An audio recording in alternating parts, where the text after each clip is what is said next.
Mais j'aime penser à l'exemple de Dieu qui vous a promis une voiture. Disons une voiture et votre garage est plein de cartons. Il est plein de cartons et de vieux meubles. La foi vous ferait commencer à nettoyer ce garage. Peu importe quand la voiture arrivera, je sais qu'elle arrivera.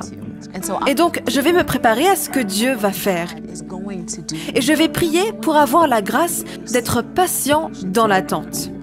Et donc, je pense que nous devons toujours agir sur ce que nous croyons.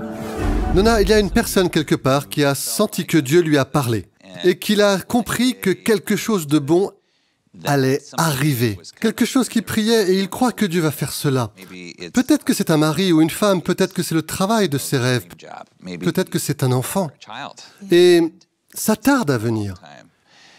Il y a ce fossé où nous sentons que Dieu veut que nous ayons quelque chose. Nous croyons d'une certaine manière qu'il va nous le donner, mais nous sommes dans cet étrange espace intermédiaire. Comment y répondre? Que dois-je faire lorsque je fais l'expérience des retards de Dieu? Oh mon ami. Eh bien, tout d'abord, une petite histoire personnelle. Mon mari et moi sommes mariés depuis 18 ans maintenant. Et nous avons 2 fils. Ils ont 9 et 12 ans. Et nous étions mariés depuis environ 5 ans avant de décider de commencer à essayer d'avoir des enfants. Et bien sûr, la plupart des couples supposent que vous faites ce qu'il faut. Boum, il y a un bébé. N'est-ce pas? Mais au bout de 8 mois, je n'étais toujours pas enceinte.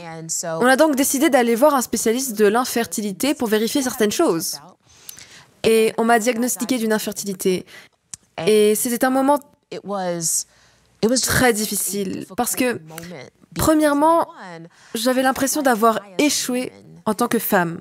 J'étais comme, comment se fait-il que mon corps soit incapable de faire la chose qu'il devrait faire? Je suis mariée, on a un super mariage, il faut passer à l'étape suivante. J'ai donc prié à ce sujet et je crois avoir entendu le Seigneur me dire que je serais mère. Et donc, j'étais comme, très bien. Je suis donc prête pour demain. C'est parti Seigneur, tu m'as vu devenir mère, il me reste 1 semaine pour voir le signe plus sur ce test de grossesse. Mais plusieurs mois ont passé et rien ne s'est passé. Alors le médecin nous a dit, si vous voulez prendre ce médicament, il devrait vous aider à ovuler et vous devriez pouvoir tomber enceinte.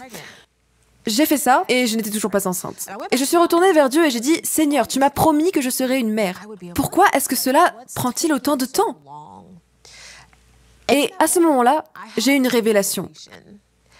Quand Dieu fait une promesse, premièrement, c'est fidèle et vrai. C'est absolument positif. Mais ce que Dieu ne fait pas, c'est qu'il ne dit pas quand. Et la raison pour laquelle il ne dit pas quand est que Dieu opère en dehors du temps. Il n'y a pas de demain, de jour suivant ou d'année à venir avec Dieu. Dieu opère en dehors du temps. C'est pourquoi ce qui peut sembler être un retard pour nous est un timing parfait pour Dieu. Et c'est pourquoi j'ai dû apprendre à prier et à demander à Dieu la grâce de la patience à cette époque. C'était difficile, c'était très très dur. Et en fait, nous avons fini par avoir une grossesse, mais nous avons fait une fausse couche. Et vous parlez de l'écrasement pour tous ceux d'entre nous qui ont traversé cela. L'écrasement parce que vous êtes comme, ok, finalement Seigneur, tu es intervenu. C'est dur, oui. Et puis, c'était comme, attends, Seigneur, ce n'est pas ce que tu m'as promis. Tu m'as promis que je serais une mère. Mais peu de temps après, cette fausse couche, je suis retombée enceinte et c'était presque comme si Dieu... Combien de temps cela a-t-il pris? Eh bien, après la fausse couche, ce n'était pas long. C'était peut-être 1 mois. J'aimerais vous poser cette question.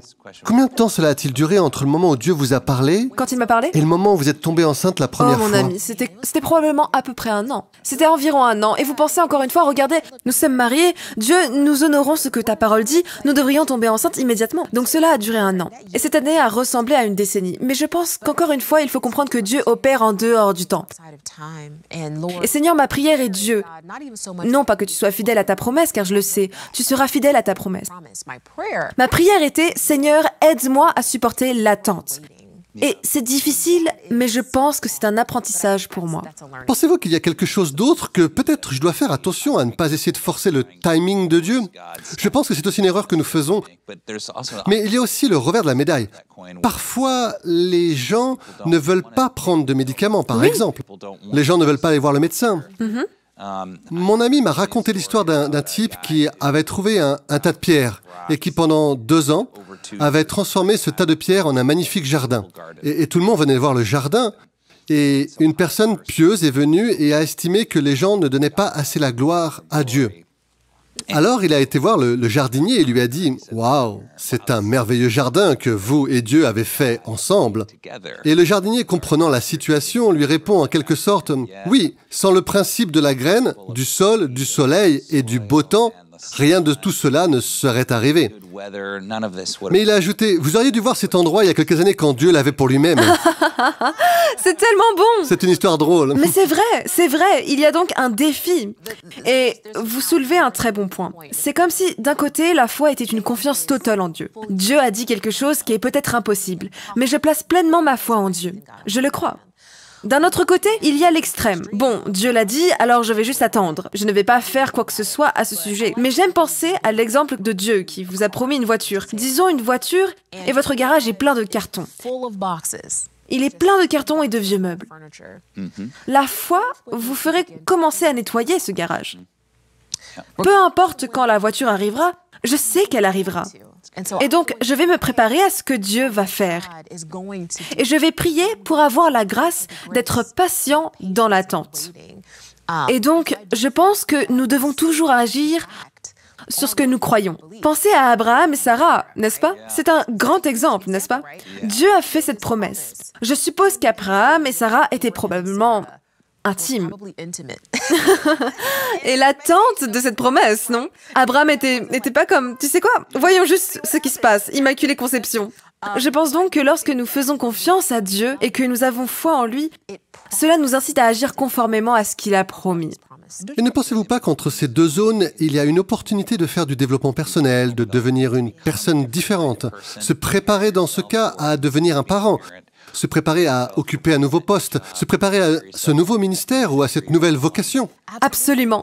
Et vous voyez, c'est le signe d'un bon père. Parfois, le retard est dû au fait que nous sommes tout simplement pas prêts. Mon fils de 9 ans est venu me voir à l'âge de 7 ans et m'a dit « Maman, je veux une Bugatti ».